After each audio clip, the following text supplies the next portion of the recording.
Al debatir en la Comisión Permanente sobre los resultados electorales y la transformación del país, Marcelino Castañeda, diputado del desahuciado PRD, reconoció demagogo e hipócrita a los ciudadanos que participaron de manera libre y democrática en las elecciones de los estados de Coahuila y de México, así como el trabajo de miles de integrantes de los institutos electorales. Espetó sin tocar el fraude de sus amos prianistas. Además, argumentó para justificar su derrota que el supuesto abstencionismo es el enemigo a vencer y que en estas elecciones la ciudadanía salió a votar por las opciones que tuvieron y solo el tiempo dirá si fue un acierto o un error. Aplaudió Lambiscón que se haya reconocido con madurez la derrota, pues en democracia se gana o se pierde. Finalizó, no sin dejar de atacar al doctor Gatell junto con su palera la Equina López Rabadán, ambos lacayos del señor X. Tras escuchar el llanto por la derrota de los narcoprianistas y perderistas, la senadora Imelda Castro de Morena les respondió contundente que en menos de 5 años su partido político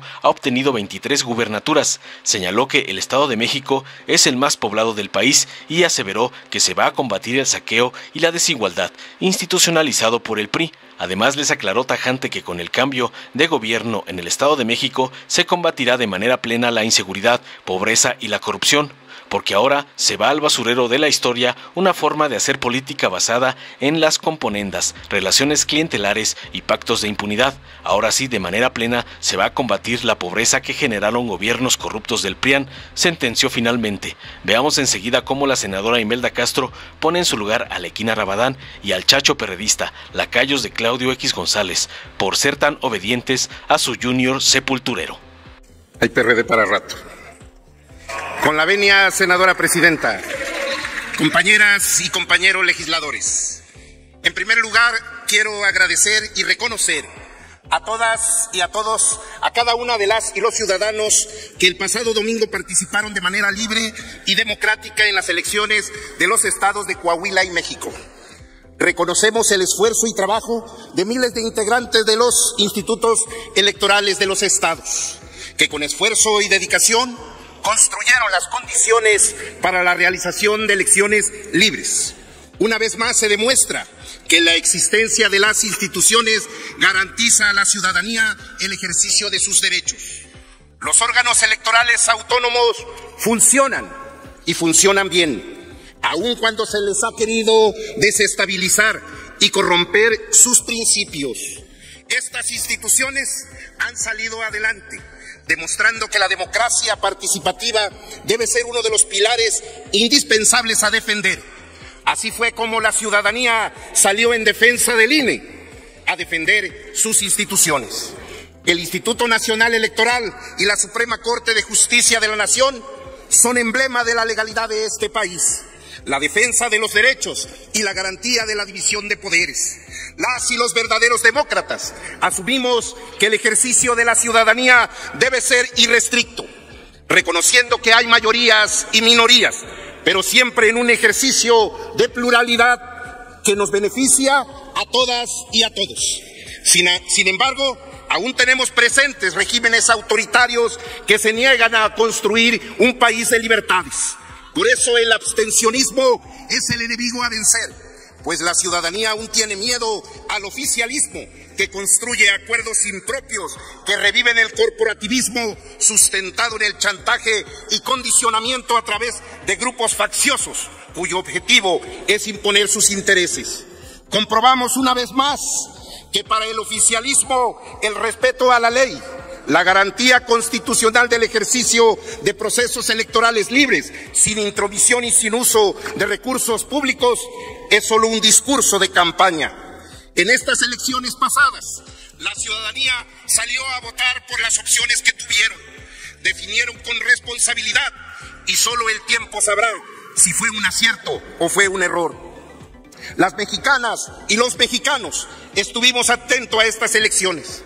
Los verdaderos demócratas asumimos que el que triunfa es porque tiene más votos y que la agenda de México, sí, quien haya ganado, tenemos que reconocerlo. Quienes perdieron, reconocieron con madurez su participación y su derrota, deseándoles a los triunfadores gobernar con responsabilidad, deseándole la suerte por el bien de Coahuila y por el Estado de México. En la democracia se pierde o se gana, y se reconoce triunfos y derrotas. Nosotros así lo hicimos. Sin embargo, es el momento de dar vuelta a la página y atender temas coyunturales del país. Ya terminaron las elecciones locales. Ahora hace falta ver hacia adelante por construir al México que tanto anhelamos.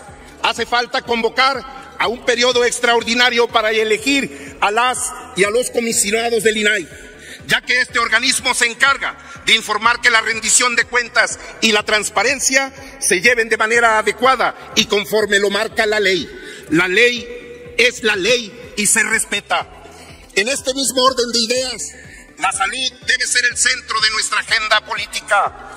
Es preciso convocar al genocida inepto de Hugo López-Gatell a que rinda cuentas e informe por qué busca cancelar las NOMS, que son vitales para la atención y la salud de las y los mexicanos. ¿Qué pretende al desaparecerlas? ¿Seguir aniquilando a nuestro sistema de salud? La pandemia nos dejó muchas experiencias y hoy es necesario saber cómo es que se enfrentarán futuras pandemias. Reconociéndole a este honorable recinto que el inútil subsecretario la atendió desde las playas de Oaxaca, mientras el desabasto de medicamentos y miles de muertes se hacían presentes en los hospitales y en los hogares. ¿La atenderá acaso de la misma forma? Es hora de que este genocida dé la cara de una vez por todas y responda por las muertes de las niñas y los niños por desabastos de medicamentos, por la inatención a las mujeres que sufren de cáncer, el por qué se han dejado de realizar las pruebas de tamiz neonatal, por qué cada vez se realizan menos pruebas de VIH y sífilis. Esto ha generado un repunte en estas enfermedades por su falta de atención y tratamiento adecuado. ¿Por qué la vacuna como el polio ha quedado eliminada del catálogo de vacunación? Comparecencia ya, sin excusas y sin pretexto. Y cárcel, igual de trascendente, es atender los temas de seguridad. Colima y Zacatecas siguen encabezando las entidades y ciudades más violentas del mundo. Pregunto, ¿y la Guardia Nacional qué ha hecho? ¿Dónde está? Creo que ya sabemos, está construyendo el Tren Maya, mismo que acaba de colapsar en un tramo. En primer lugar, ¿por qué? Permítame, diputado, por favor, sí, permítame. ¿Con qué objeto, senadora Kenia López Rabadán? El orador hacerle una pregunta respetuosísima. ¿Acepta una pregunta, orador, de la senadora? Sí, claro. Para su pregunta, 2 para su respuesta, gracias. Muy amable. Diputado, México hoy está atravesando, lamentablemente, un río de sangre. Esa es la palabra.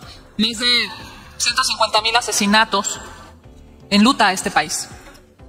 ¿Por qué cree usted que López-Gatell quiere más sangre y más muertes? ¿Por qué quien fue el responsable de la pandemia, por cierto, siendo su especialidad epidemiólogo, lo hizo tan mal como para ser el 4º país en el mundo con más muertes generadas por la pandemia? ¿Y por qué a este señor tan incompetente, López Obrador, lo sigue respaldando? ¿Usted cree que López-Gatell sepa que quitando la norma oficial mexicana, por ejemplo, para el cáncer de mama y cáncer cervicouterino, estará generando muertes de mujeres, y lo haga con dolo? ¿Lo haga por un tema ideológico y no le importe las muertes de mujeres en este país? ¿Es cuánto, presidente? Adelante, 2 minutos, diputado, para contestar. Sí, senadora, nosotros desde el grupo parlamentario del PRD siempre hemos denunciado la ineptitud de este personaje. Desafortunadamente, él y otros personajes han olvidado su capacidad por la incondicionalidad con el presidente, con el Ejecutivo. En realidad esa es la razón. Ha premiado en ellos la incondicionalidad. El Ejecutivo, de una manera irresponsable, no consideró que el cubrebocas fuera un asunto de prioridad para buscar que la pandemia no se contagiara. Pero, como el presidente no quería, Hugo López-Gatell aceptó que la pandemia se podía controlar en cierto grado el uso de cubrebocas. Y simplemente porque el presidente no quería usar el cubreboca, dijo que no era necesario. Aquí reza la parte donde le preguntan si los cocodrilos vuelan. Pues depende de quién lo pregunte. Si lo pregunta el presidente, pues Hugo López-Gatell precisamente atendió en esa condición. Desafortunadamente, lo tenemos a él como responsable de la salud. Y nosotros por eso hemos pedido, incluso hemos presentado un punto de acuerdo donde se busque la comparecencia de este asesino. Es cuanto a la pregunta. Adelante, concluya sus 8 minutos. Gracias. Compañeras y compañeros legisladores, es momento de atender los temas urgentes de México. Es urgente buscar que lleguemos a buscar que México, que veamos los temas trascendentales y no las ocurrencias del presidente. Por amor a México, construyamos una agenda eficaz y eficiente. Los rémoras del PT y del Verde, se autodefinen. Rémoras del PT y del Verde Ecologista están muy preocupados. Por eso pidieron la vida eterna. Por eso lo acompañaron al presidente a aprobar su Concluya, diputado. Reforma electoral. Presidenta, ¿es cuánto? Y hay PRD para rato. Palabra a la senadora Imelda Castro del Grupo Parlamentario Morena, hasta por 4 minutos, y con ella concluiremos esta segunda ronda en el debate político agendado el día de hoy.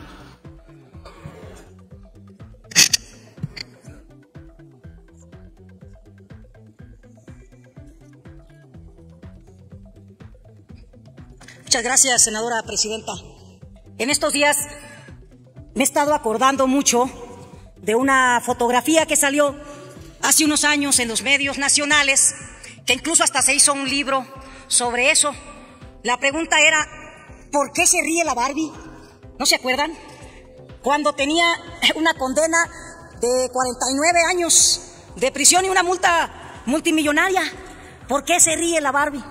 Habría que preguntarnos ahora, ¿por qué se ríe la oposición? ¿Por qué está tan sonriente? Definitivamente que es masoquista. Le gusta que el pueblo le dé la espalda. Eso está muy claro. En 2021, cuando les ganamos 11 de 15 gubernaturas, dijeron, nos ganamos. En el 22, cuando les ganamos 4 de 6, dijeron, es que ganamos porque nada más ganaron en 4 ellos. Ahora, en 2023, dicen que ganaron porque tuvimos una votación más o menos igual de votos. De veras, ¿de qué se ríe la oposición? Miren, en este debate que ya estamos cerrando, ha destacado mucho la discusión sobre el Estado de México. Por supuesto, ¿cuál es la importancia del Estado de México? Primero, que es el estado más poblado de México. Tiene alrededor de 20 millones de mexicanas y mexicanos que ahora decidieron cambiar su destino. Y porque es el estado con la lista nominal más grande de 12.6 millones de votantes. Y porque ahora sí, de manera plena se va a combatir la inseguridad, la pobreza, la corrupción, el saqueo, la desigualdad que generaron todos esos gobiernos corruptos. Porque ahora se va al basurero de la historia una forma de hacer política, donde los acuerdos políticos estaban basados en las componendas, en relaciones clientelares, en pactos de impunidad. Porque ese grupo Atlacomulco, donde por cierto ganó la maestra Delfina, igual que ganó en el municipio de donde había sido presidenta y fue la candidata de la oposición. Porque se va al basurero de la historia esa idea, acuérdense de aquellas frases famosas del gran ideólogo político de ese grupo, que decía que en elecciones lo que se compra con dinero es barato. O aquella mucho más famosa, la frase de que un político pobre es un pobre político. Esa política retrógrada de este país ya se fue al basurero de la historia. Y miren, lo que la oposición debe de sacar en esta tribuna, pues es este mapa. Este mapa. Aquí está el país nuevo que estamos construyendo. 23 gubernaturas en estos menos de 5 años, cuando no había ninguna para este movimiento en el 2018. Estas son las verdaderas cuentas que hay en nuestro país. Y por supuesto, el 24 les vamos a volver a ganar, aunque se sigan riendo. Gracias, senadora. Dale en me gusta, suscríbete, activa la campanita y compártelo para que más gente lo vea.